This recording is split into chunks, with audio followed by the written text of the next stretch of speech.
Oh, look at that. Oh, it's a breakout. And now you'll see the price really start to take off because they don't want everybody being able to pile in on those deep discount prices because they want to get it quicker to the high of the day. So classic buy days, they don't spend a lot of time near the low. There's a whole lot of energy that takes off when it finishes its Judas swing. It goes bang, takes off. So you have to be positioned at that initial high of the day prior to the Judas swing. Anywhere from that high down, being long, is ideal. And be comfortable knowing that you probably will never see that range from the initial high being taken out to the Judas swing low. You'll never see that range that creates that ever traded to the rest of the day. So you don't have to have your stop loss at the low of the day. You can go back 3 PD arrays in that range, put your stop loss there, and just let it go. Go do something else. Go do something stupid like play golf, tear up your back. Go do something that's fun like go fishing. Go take a nap. Go take your spouse out or your significant other. Go have lunch. Don't even look at your charts. Just let it go. And then come back 10 minutes to 3 and see how much of the range you now have under your trade and how many times that you may have done something silly and small little short-term little moves and never had the whole daily range. If you start trading that way, anywhere between 4 to 6 days a month, those are those types of scenarios. They're not an everyday instance, but 4 to 6 days out of a month, there are very easy classic buy days. And obviously, the other thing is said on the opposite spectrum, where you'll have 4 to 6 down days that are classic sell days, where you can hold for the whole daily range. Everything else other than that is days that you're going to have to be a trader that buys and sells intraday. Or you stick with the underlying narrative that constitutes your reasons for being a buyer or seller for classic buy days because the monthly and the weekly chart indicates to you that it's likely to keep moving higher. Well, then you want to stick to being a buyer. And if the monthly and the weekly expected to go lower, you want to stick to being a short seller. And that way you won't ever miss those classic buy days when it's bullish or classic sell days when you're bearish. But if you don't have that in your analysis, you need to start implementing that because that's why you're missing the big moves. That's why you're not on side most of the time because you're not spending a little bit of time. It doesn't take very much time at all, like minutes, just minutes, looking at the monthly and the weekly and the daily to determine what the weekly range might be like this week. What could it reach for? What could it reach for prior to that target? So there's going to be a graduated degree of your best scenario, your best case scenario. It could go up to this level. Or a reasonable level would be 250 to 350 handles higher than where we settled the previous week. So if you're bullish, what PD array is in that range? If you just worked with that, you're going to be light years ahead of everybody else. And vice versa if you're bearish. So when that Judas swing occurs, what your mindset should be is, okay, if there is an algorithm, and if there is a entity out there that is collectively interested in trading with what it does and how it books price, how it makes price behave a certain way, because I've already said this many times before, if we had control with the sheer volume that as all of us traders come together, we could manipulate the price much, much more than what we see. And it doesn't happen. And they give you things like the circuit breaker rule. Oh, well, it seems like, it makes it sound like, oh, yeah. we have to stop the randomness of all you buying and selling. That's not what that is. That's not what's going on. But it sounds good, doesn't it? It sounds like they're controlling the wild stallions. We got to keep you guys from crashing the market. We got to keep you guys from sending it to the moon. It's not fair. Why wouldn't they want it to go to the moon? Think about that. How's that for an argument? Why would they ever want to slow down the market? Okay, come on. The moon's not always up. Sometimes the moon's under. So, I'm having so much fun. But once the smart money traders buy near the low or at the low, they submit to time. They know that the algorithm is going to do what the algorithm does, which is now keep offering higher prices. And it matters not how many people come in and sell short. It's just going to keep offering higher prices. And as it goes throughout the day, you'll have small little intermediate term retracements, which is during the lunch hour. And what you'll look for on a classic buy day is the initial high of the day that drops right down from there to make the Judah swing low, which is the low of the daily candlestick forming. Any short-term high that's above that initial high of the day, the buy side was engineered at right before the Judah swing lower. There's going to be a higher swing low. The lunch hour will many times drop down to that, and it'll clear the stops, anyone that's trailed it there.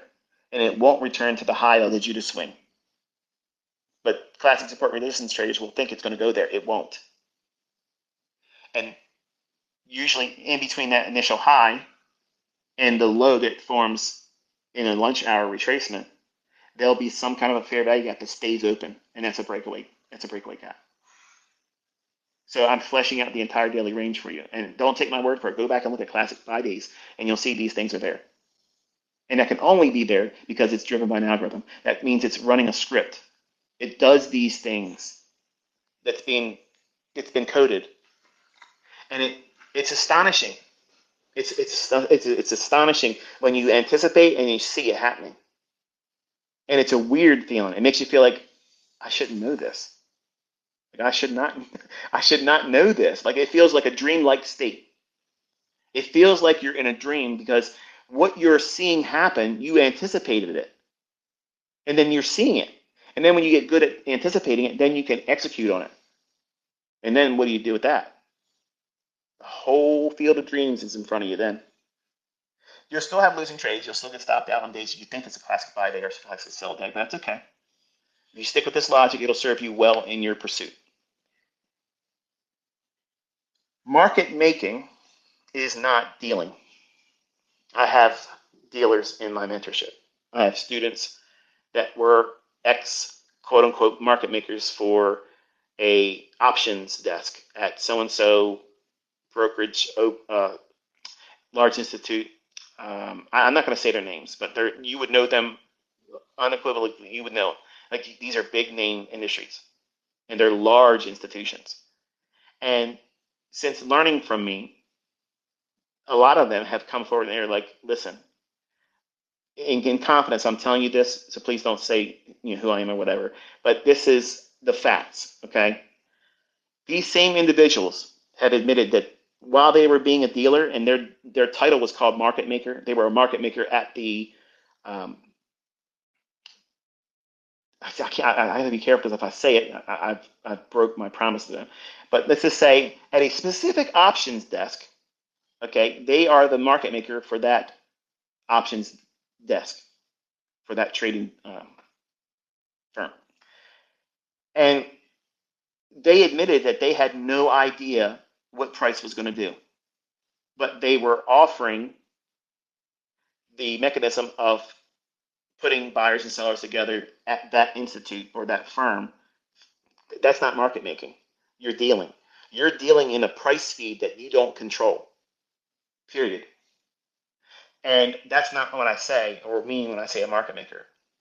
The price, and let's go back to a currency, okay? Because it makes it a whole lot easier to explain. Euro dollar.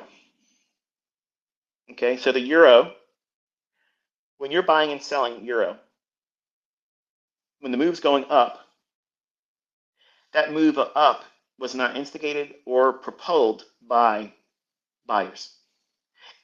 The transition from a old price level to now current market price that may be higher, the only thing that chart is indicating and recording is transactions that occurred while that price moved from one price to another. It doesn't even matter how many people would have bought Eurodollar. If it was going to go there because it's ran on an algorithm, it's going there. It doesn't matter how many lots were purchased because it's going to keep going up. And it knows that there's going to be buyers and sellers that come in at any given time because of just impulsiveness. And we're seeing that transaction.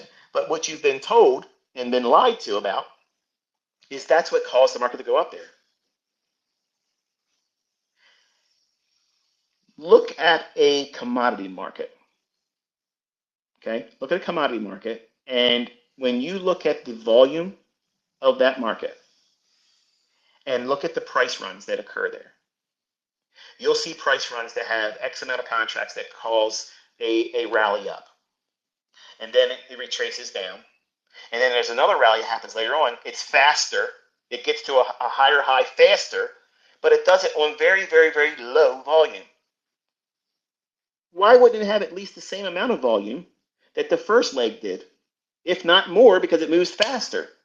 Because it's being offered by an algorithm. It's electronic trading. The pits don't exist like they used to. Before electronic trading, the pits would see the price feed. What are they looking at? That board up there on the wall. That's their price. The price is not in their fucking hands. They're not controlling price. They're looking up right now. What's the price right now? And they're saying, okay, I will buy this. I will sell this. Where did that price come from? The market maker. They're in control. It used to be about 7 to 10 gentlemen that used to sit around. And they would book price. They would control price. That's the way it was. And that price would be given to the floor. And the floor does their transactions, and you have the all floor people like you and I, speculators, John Q. Public. We would buy or sell based on our patterns or whatnot. And the only thing that's recording is our interest at that time. But the movement between one price point to the next is already predetermined. The highest high and the lowest low of the day is already predetermined. All you have to do is study volume, and you'll see that there's price runs that have very, very low volume, but they move larger. Why is that happening? Because the people that control price are constantly offering higher prices. If Michael Jordan, back in when he was really popular, if he would introduce a new shoe through Nike, everybody would go crazy simply because they want to have that shoe. He was the Judas. How to separate fools from their money. Well, here you go, Michael Jordan. Let me buy something for $100+ that doesn't last that long, and it's pretty much garbage. But people were shooting people and stabbing people and stealing them off other people. They wanted them so bad because they didn't have the money to afford them. Everybody has their own form of Jordans in trading, their own little logic, the thing that makes them feel like they're a basketball player like Jordan. I'm a real good trader because I use GAN. I'm a real good trader because I use Elliott Wave. I'm a good trader because I do this and I do that. Okay, good for you. But you wearing those Jordans ain't making you a basketball player. You using these logics that you think are the reasons for the market going up and down. These indicators, these overbought, oversold indicators, that's not making the market go up. How many times have you seen an oversold indication that was bullish divergence too, and the market just kept going lower, just kept going lower, just kept on going lower? That was the wake-up call for me because I was a perpetual bull when I first started. I only could want to be a buyer because it made sense to buy low, sell high. I could not grasp the idea of selling something I don't own and making money when it goes cheaper. It was an alien concept to me. I couldn't trust that, and I just focused on being a buyer. And there was many times where I was trying to be a buyer as a 20-year-old, not knowing what the hell I was doing, and everything technically, based on every retail thing you can imagine, said that it was going to go up from there. And there'd be this little tiny little move up. And I'd be, yeah, I'm on side now. And the only thing it did was take out a short-term little high, the run trailed buy stops, and then the fucking floor would fall out. And I'm in drawdown because I don't have a stop loss. I'm still just in drawdown. And I'm thinking, okay, well, it just needed to do that little bit of move. Now it's gonna go up. And the whole time I'm watching it go lower and lower and lower. And I'm like, finally, I gotta pick my guts up. There it is. Let me at least have $200 left in the account. Let me just have that. And if I would have held on to that, it would have took that and more. So that was my wake-up call that there's something else going on here. Like I gotta look deeper into what's going on behind price. And the algorithm is designed and coded in a way where it will capitalize on two primary things. Where there are pending orders, and it does not know how many orders are above or below the marketplace. It doesn't know that. It cannot worry about that because that's always a dynamic fluctuating value. Like just like you look at level 2 data. You'll see the orders there. There'll be a big block. There'll be a 500 block, a 300 block sitting at a price level. And then as we get closer and closer and closer, that order won't be there anymore. It'll be less. Why? They lose interest. They lose the interest as it's getting closer to it. Why is that occurring? Because it's spoofing. But see, you're looking at it differently. You're looking at it through the lens of retail. Like, it's going to go there because there's a big number there. That's bullshit. That's how you get tricked. That's how you fall victim to that nonsense. These things that are trying to point to where orders are, all you have to do is look at a 1 minute, a 5 minute, a 15-minute time frame, and you'll see every liquidity pool that these little bubbles or these little things are showing you. You don't need to know a number. The number is that's the red herring. That's the Judas swing gimmick of that thing, that process of visualizing how many orders are there. Those orders are not all literal. They're not actually going to be there when price trades to it. They'll pull them. But they're using, big, large institutions can place orders there to influence other traders to book price for that express purposes of tricking them, knowing full well that every transaction that takes place leading up to that level that never gets hit, other traders are going to look at the chart and say, oh, this is one of those fanny pack patterns. And the last time I traded it, I got more money for my fanny pack. Come on, man. Like, if you give it enough time, you can come up with a gimmick or an excuse to get into anything. But you have to strip it down to the very bare essentials. The markets go up for buy stops. They go up to reprice and or rebalance and inefficiency. That's it. It goes down for sell stops. Or it goes down to reprice to or rebalance an inefficiency below market price. That is it. If your patterns that you trade off of happen to agree and overlap in that instance, that's why your shit worked. It wasn't because of your harmonic pattern. It wasn't because of Elliott wave. It wasn't because of anything except for that's what it was going to do at that time. If you go through all of your losing trades, I promise you it will be a revelation. But most of you don't even give a shit. You haven't journaled anything, so you don't have the ability to go back and study what you did wrong. But the ones that have, go back and look at where your losing trades occurred. And then look at what I teach, and you're going to see mine standing in front of your trade. What I tell you the market's going to do and how it's going to behave in book, that's why your trade failed. And vice versa. Look at all your retail shit, and the times that it works, it's because you're in agreement with what I'm teaching.